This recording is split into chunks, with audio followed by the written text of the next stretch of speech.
हे मुनीश्वर, आप ऐसा कोई व्रत अथवा तप बताइए जिसके करने से मनुष्य थोड़े समय में पुण्य प्राप्त कर सके और उसे मनोवांछित फल भी मिले। ऐसे मनुष्य पुण्य करने वाली कथा सुनने की हमारी प्रबल इच्छा है। सर्वशास्त्र ज्ञाता श्री सूत जी बोले, हे वैष्णव के पूज्य, आप सभी ने मानव जाति के हित की बात पूछी है, अतः आप सबके अनुरोध पर मैं श्रेष्ठ व्रत को अवश्य कहूंगा, जिसे नारद जी ने एक समय लक्ष्मी नारायण भगवान जी से पूछा था और लक्ष्मीपति श्री विष्णु भगवान ने मुनि श्रेष्ठ नारद जी को बताया था। उस कथा को मैं आप सबको कहूंगा, अतः ध्यान से सुनो। मुनिनाथ सुनो यह सत्य कथा, सब काल ही हो महासुखदायी, भवताप हरे और मनोरथ पूर्ण करे, सुख संपत्ति की अधिकाई, अति संकट में दुख दूर करे, सब ठौर कुठौर में हो तो सहाय, भगवान महात्म है इसमें अपना कलि में फल और जनाई। इसी समय योगीराज नारद जी दूसरों के हित की इच्छा करके सभी लोगों का भ्रमण करते हुए मृत्यु लोक में पहुंचे। यहाँ अनेक योनि में जन्मे प्राय सभी मनुष्यों को अपने कार्यों के अनुसार अनेक दुखों से पीड़ित देखकर उन्होंने विचार किया, कौन यत्न के करने से निश्चित रूप से प्राणियों के दुखों का अंत हो सकेगा। ऐसा अपने मन में विचार कर नारद जी वैकुंठ धाम पहुंचे। इति श्री स्कंद पुराणे रेवाखंडे प्रथमो अध्याय।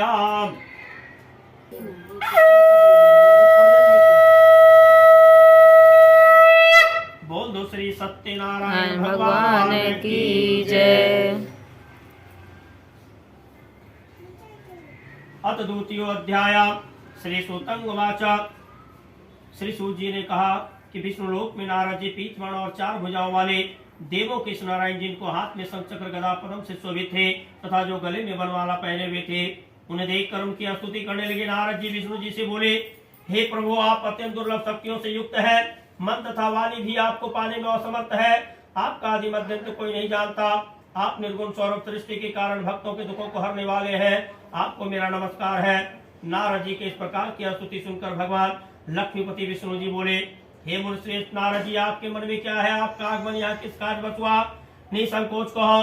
तब नारद जी ने कहा कि हे प्रभु, मृत्यु लोक में सभी प्राणी जो अनेक योनि में पैदा हुए अपने अपने कर्मों द्वारा अनेक प्रकार के दुखों से ग्रस्त दुखी हो रहे। हे नाथ, यदि आप मुझ पर दया रखते हैं तो कृपया कर मुझे बताइए कि उन मनुष्यों के सभी दुख थोड़े से प्रयत्न से कैसे दूर हो सकते हैं। श्री विष्णु भगवान ने कहा कि हे नारद, भगवान के मनुष्यों के हित के लिए तुमने यह जो बहुत अच्छा प्रश्न किया, जिस व्रत के करने से मनुष्य मोह के बंधन से छूट जाता है, वह व्रत मैं तुमसे कहता हूँ, सुनो।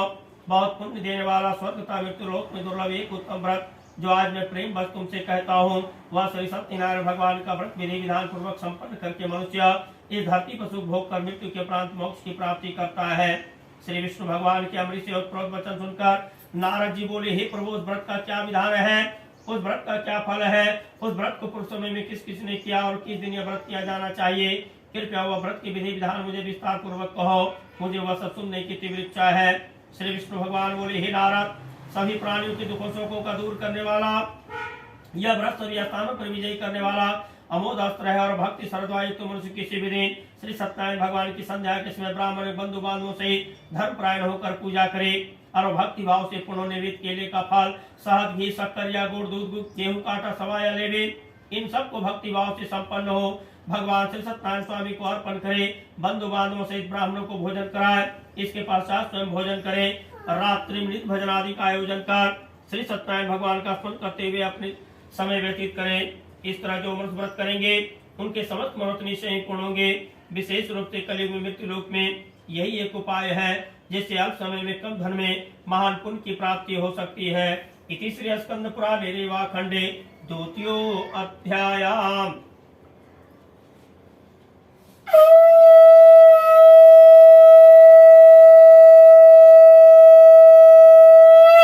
बोल दो श्री सत्यनारायण भगवान की जय। अथ तृतीयो अध्याय। श्री सूतंगवाच, श्री सूत जी बोले, हे ऋषियों, जिन्होंने पहले से व्रत को किया, अब मैं उनका इतिहास कहता हूँ, कृपया आप ध्यान से सुने। सुंदर काशीपुरी नगरी में अत्यंत निर्धन ब्राह्मण रहता था। वह ब्राह्मण नित्य प्रति भूख प्यास से व्याकुल पृथ्वी पर घूमता रहता था। ब्राह्मणों से प्रेम करने वाले श्री विष्णु भगवान ने ब्राह्मणों को दुखी देखकर एक दिन बूढ़े ब्राह्मण का धारण करके दुखी और निर्धन ब्राह्मण के समक्ष पहुंचकर आदर के साथ पूछा कि हे विप्र, तुम पृथ्वी पर दुखी होकर पृथ्वी पर क्यों घूमते हो? वह श्रेष्ठ ब्राह्मण यह सब मुझसे कहो, मैं तुम्हारी व्यथा सुनना चाहता हूँ। दलित ब्राह्मण बोला, मैं एक निर्धन ब्राह्मण हूँ, भिक्षा के लिए नित्य पृथ्वी पर घूमता रहता हूँ। हे भगवान, यदि आपकी समस्या से छुटकारा पाने का कोई उपाय जानते हो, कृपया कर मुझसे कहें। वृद्ध ब्राह्मण रूपी श्री विष्णु जी बोले, हे ब्राह्मण श्री सत्यनारायण भगवान मनोवांछित फल देने वाले हैं, अतः तुम उनका पूजन करो। इस व्रत के करने से मनुष्य दुखों से मुक्त हो जाता है। दलित ब्राह्मण को व्रत का सारा विधान बतलाकर बूढ़े ब्राह्मण का धारण करने वाले श्री सत्यनारायण भगवान अंतर ध्यान हो गए। जिस व्रत के विषय मुझे वृद्ध ब्राह्मण ने बतलाया, मैं व्रत को अवश्य करूंगा, ऐसा मन में निश्चय करो। निर्धन ब्राह्मण अपने घर पहुंचा, परंतु उस रात्रि ब्राह्मण को नींद नहीं आई।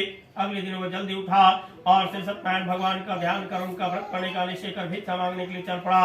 उस दिन वह दलित ब्राह्मण को भिक्षा में बहुत सा धन मिला, जिससे उसने पूजन का सब सामान खरीद कर घर आकर अपने बंधु बांधव के साथ भगवान श्री सत्यनारायण स्वामी का व्रत किया, जिसके करने से दलित ब्राह्मण सब दुख को छूटकर अनेक प्रकार की संपत्ति से युक्त हो गया और तब से वह प्रत्येक मास व्रत करने लगा। श्री सत्यनारायण भगवान के व्रत को जो मनुष्य शास्त्र विधि के अनुसार श्रद्धा पूर्वक करेगा, सब पापों से मुक्त होकर मोक्ष को प्राप्त होगा। आगे जो मनुष्य पृथ्वी पर श्री सत्यनारायण भगवान का व्रत करेगा, वह अपने सभी दुखों से छूट जाएगा। इस तरह नारद जी से सत्यनारायण भगवान का कहा हुआ व्रत मैंने तुमसे कहा। हे विप्र, आप और क्या सुनना चाहते हैं, मुझसे कहे। तब ऋषियों ने कहा कि हे मुनीश्वर, संसार में विप्र से सुनकर किस किसने यह व्रत किया है, हम सब सुनना चाहते हैं, हमारे मन में यह सब सुनने की तीव्र इच्छा है। श्री सूर्य जी ने कहा कि हे मुनियों, जिस जिस प्राणी ने व्रत को किया उन सब की कथा ध्यान पूर्वक सुनो। एक समय वो ब्राह्मण धन ऐश्वर के अनुसार बंधु बांधवों सहित अपने घर पर व्रत कर रहा था। उसी में एक बूढ़ा लकड़हारा लकड़ी बेचने वाला वहां आया। उसने सिर पर का लकड़ियों का गट्ठर बाहर रख दिया और ब्राह्मण के घर में चला गया। प्यास से व्याकुल लकड़हारे इस ब्राह्मण को व्रत करते हुए देखा। वह प्यास को भूलकर ब्राह्मण को नमस्कार कर पूछने लगा कि हे ब्राह्मण देवता, आप यह किसका पूजन कर रहे हैं, इस व्रत के करने से क्या फल मिलता है, कृपया कर मुझे बताइए, इसे सुनने की मेरी इच्छा है।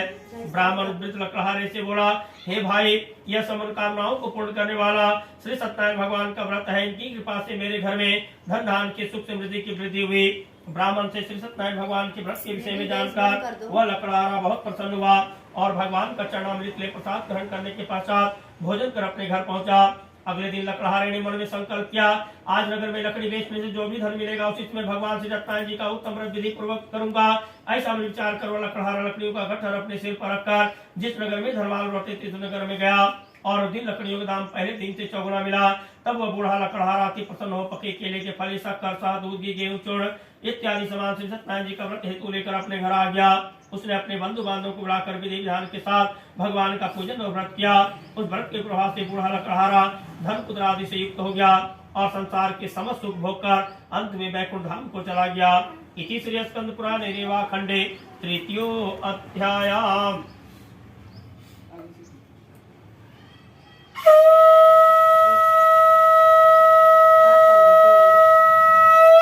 बोलो श्री सत्यनारायण भगवान की जय। अथ चतुर्थो अध्याय। श्री सूतंग उवाच। श्री सूत जी बोले, हे श्रेष्ठ मुनियों, अब आगे की कथा कहता हूँ। पूर्व काल में उनका नाम का एक महान बुद्धिमान राजा राज्य करता था। वह सत्य भक्त और जितेंद्र था। वह प्रतिदिन देवस्थान पर जाकर गरीबों को धन देकर उनके कष्टों को दूर करता था। उसकी पत्नी कमल के समान मुख वाली सती साध्वी थी। भद्रसुरा नदी के तट पर उन्होंने श्री सत्यनारायण भगवान का व्रत किया। उसमें वह साधु नाम का एक वैश्य व्यापारी आया। उसके पास व्यापार हेतु बहुत सा धन था। वह वैश्य को किनारे पर ठहरा के राजा के पास आया और राजा को व्रत करते देख विनय शिलवानी से बोला कि भक्ति उचित से आपसे किसका पूजन कर रहे हैं, मेरी सुनने की इच्छा है, कृपया आप सविस्तार मुझे बताएं। महाराज उनका मुख ने कहा कि हे साधु वैश्य, मैं अपने बंधु बांधवों के साथ पुत्र की प्राप्ति हेतु सर्व शक्ति संपन्न महान शक्तिशाली सत्यनारायण भगवान का व्रत और पूजन कर रहा हूँ।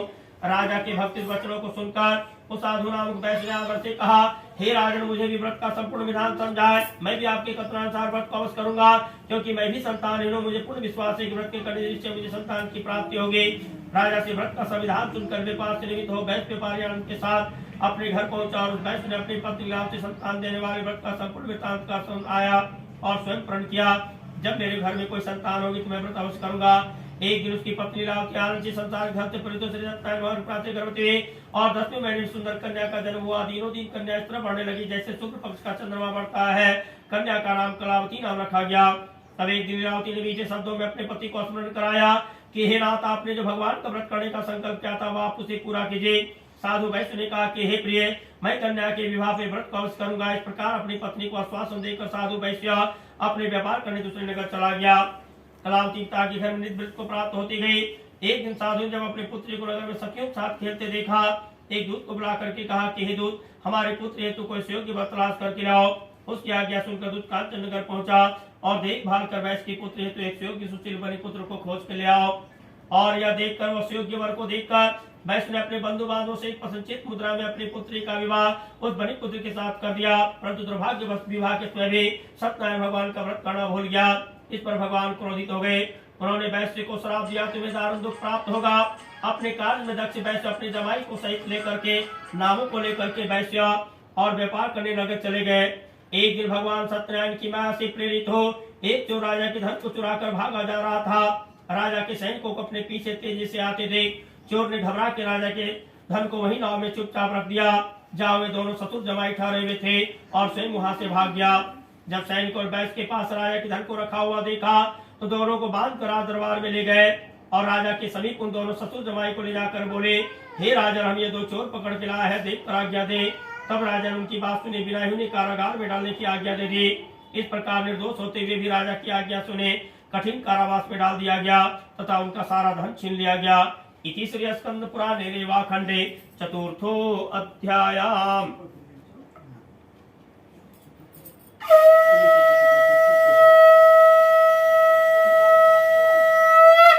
बोलो श्री सत्यनारायण भगवान की जय। अथ पंचमोऽध्याय। श्री सूतं उवाच। श्री सूत जी ने कहा कि सत्यनारायण भगवान के श्राप के कारण साधु वैश्य की पत्नी लीलावती और पुत्री कलावती भी घर पर अत्यधिक दुखी हुई। उनके घर में रखा हुआ धन चोर चुरा ले गए। शारीरिक और मानसिक पीड़ा था, भूख प्यास से दुखित हो भोजन की चिंता में लीलावती की कन्या कलावती एक ब्राह्मण के घर पर गई। उसने ब्राह्मण को श्री सत्यनारायण भगवान का व्रत करते देखा। उसने कथा सुनी तथा प्रसाद ग्रहण कर रात को घर गई। लीलावती ने अपनी पुत्री कलावती से पूछा, हे पुत्री, तू अब तक कहाँ रही, तेरे मन में क्या है? कलावती बोली, हे माता, मैं ब्राह्मण के घर में कुछ भोजन के लिए गई थी। मैंने वहां श्री सत्यनारायण भगवान का व्रत होते देखा, इसलिए मुझे वहां देर हो गई। कन्या के वचनों को सुनकर लीलावती श्री सत्यनारायण भगवान की पूजन की तैयारी करने लगी। उसने परिवार और बंधु बांधवों से श्री सत्यनारायण भगवान का पूजन व्रत किया और वर मांगा कि मेरे पति और दामाद शीघ्र ही लौट आए और साथ ही अपने अपराधों के लिए श्री सत्यनारायण भगवान से क्षमा याचना की। श्री सत्यनारायण भगवान जी लीलावती के व्रत और पूजन से अत्यंत प्रसन्न हुए। उन्होंने राजा चंद्रकेतु को स्वप्न में दर्शन दे करके कहा कि हे राजन, जिन दोनों वैश्यों को तुमने बंदी बना रखा है वे निर्दोष है, उन्हें प्रातः ही छोड़ दो और उनका सब धन जो तुमने ग्रहण किया उसे लौटा दो, अन्यथा मैं तेरा धन पुत्र आदि सब नष्ट कर दूंगा। राजा को ऐसा वचन कहकर भगवान अंतर ध्यान हो गए। प्रातः काल राजा चंद्रकेतु ने सभा में सबको अपना स्वप्न का सुनाया और सैनिकों को आज्ञा दी कि दोनों बलि पुत्रों को कैसे मुक्त सभा में लाया जाए। दोनों ने आते ही राजा को प्रणाम किया। राजा ने कोमल वचनों का सत्कार करते हुए कहा, हे महान भावों, तुम्हें दुर्भाग्यवश ऐसा कठिन दुख प्राप्त हुआ। अब तुम्हें कोई भय नहीं है, तुम भय से मुक्त हो। ऐसा कहकर राजा ने उनको नए नए वस्त्राभूषण पहनाए और जितना धन लिया था उसका दूना धन लौटाकर आदर से विदा किया। दोनों वैश्य अपने घर की ओर चल दिए। इति श्री स्कंद पुराणे रेवाखंडे पंचमो अध्याय।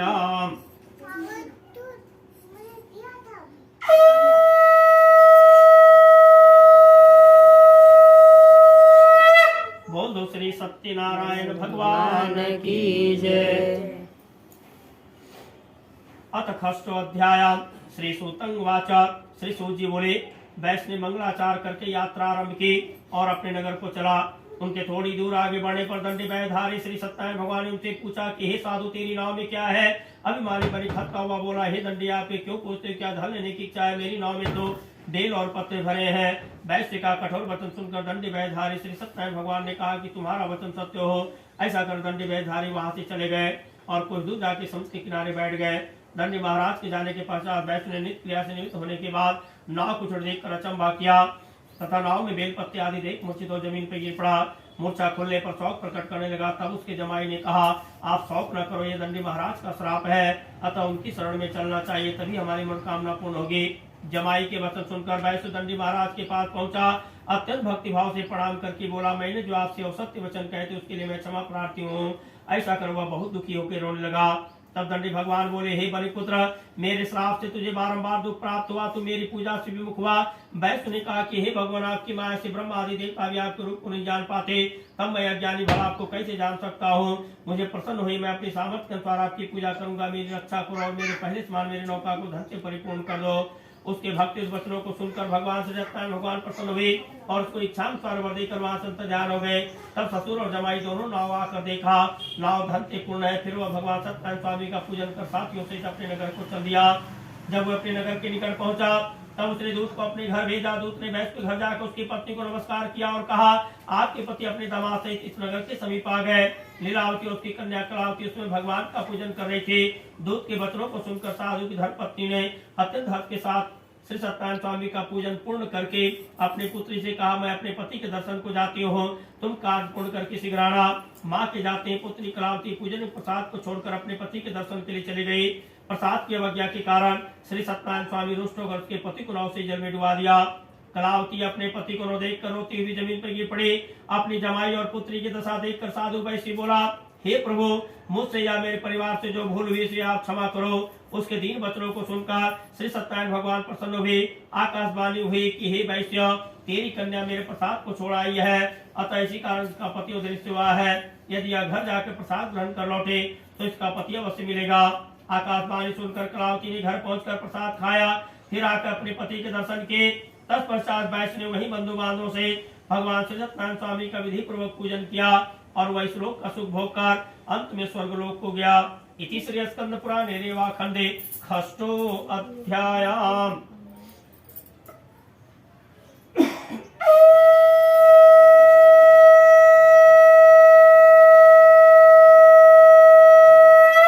बोलो श्री सत्यनारायण भगवान की जय। अथ सप्तमोऽध्याय। श्री सूतं उवाच। श्री सूत जी ने आगे कहा कि हे ऋषियों, मैं एक और भी कथा कहता हूँ, सुनो। प्रजापालन में लीन नाम का एक राजा था। उसने भगवान सत्यनारायण देव का प्रसाद त्याग कर बहुत दुख पाया। एक समय राजा वन में वन पशुओं को मारकर वन वृक्ष के नीचे आया। वहां उसने ग्वालों को भक्ति भाव से बंधुओं से श्री सत्यनारायण जी का पूजन करते देखा। राजा अहंकार बस वहां नहीं गया, न प्रसाद खाया, प्रसाद त्याग कर अपने नगर को गया। वहां उसने सब कुछ नष्ट हो पाया। वह समझ गया कि यह सब भगवान सत्यनारायण स्वामी ने ही किया है। तब उसी स्थान पर आया और ग्वालों के संग विधि पूर्वक पूजन प्रसाद खाया और सत्यनारायण के पास सब कुछ पहले जैसा हो गया और अंत में वह स्वर्गलोक को गया। जो मनुष्य इस परम दुर्लभ व्रत को करेगा, श्री सत्यनारायण भगवान के पास उसे धन धान की प्राप्ति होगी। निर्धन धनी और बंदी बंधन से मुक्त होकर निर्भय हो जाता है। संतानहीन को संतान की प्राप्ति होती है तथा सब मनोत्पूर्ण होकर अंत में वैकुंठ धाम को जाता है। जिन्होंने पहले व्रत को किया उसके दूसरे जन्म की कथा भी सुनिए। सदानंद नामक वृद्ध ब्राह्मण ने सुदामा के रूप में जन्म लेकर श्री कृष्ण की भक्ति कर मोक्ष को प्राप्त किया। उल्कामुख नाम के महाराज राजा दशरथ बने और श्री रंगनाथ का पूजन कर वैकुंठ को प्राप्त हुए। साधु नाम के वैष्णव धर्मात्मा सत्प्रतिज्ञा राजा मोरध्वज बनकर अपने पुत्र को आरे से चीरकर मोक्ष को प्राप्त किया। महाराज स्वयं मनु हुए। उन्होंने बहुत से लोगों को भगवान की भक्ति में लीन करके मोक्ष को प्राप्त किया। लकड़हारा भील अगले जन्म में निषाद राजा हुआ, जिसने भगवान राम के चरणों की सेवा कर मोक्ष को प्राप्त किया। इति श्री सत्यनारायण व्रत कथायां सप्तम अध्याय संपूर्णं। नमो नमः।